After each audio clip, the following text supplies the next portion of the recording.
কোটা সংস্কারের দাবিতে রাষ্ট্রপতি বরাবর স্মারকলিপি দিয়েছে আন্দোলনরত শিক্ষার্থীরা। দাবি আদায়ে গণপদযাত্রা শুরু হলে সচিবালয়ের সামনে এলে বিক্ষোভকারীরা পুলিশের বাধার মুখে পড়ে। এক পর্যায়ে পুলিশের ব্যারিকেড ভেঙে বঙ্গভবনের দিকে রওনা হয় তারা। শেষ খবর পাওয়া পর্যন্ত বৈষম্য বিরোধী ছাত্র আন্দোলনের 12 নেতা যান বঙ্গভবনে রাষ্ট্রপতি বরাবর স্মারকলিপি দিতে।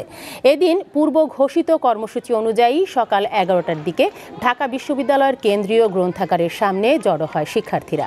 পরে পদযাত্রাটি শাহবাগ ইঞ্জিনিয়ার্স ইনস্টিটিউশন মৎস্য ভবন হয়ে এগিয়ে যেতে থাকে। এ সময় পুলিশ প্রেস ক্লাবের সামনে দিয়ে যেতে সময় বাধা প্রদান করে। পরে সচিবালয়ের সামনের রাস্তা দিয়ে এগিয়ে যায় আন্দোলনরত শিক্ষার্থীরা। আমাদের রাষ্ট্রের সর্বোচ্চ যিনি রয়েছেন পদে আসীন মহামান্য রাষ্ট্রপতি, আমরা তার বরাবর একটি স্মারকলিপি দিব। আমাদের মেধার পরিচয়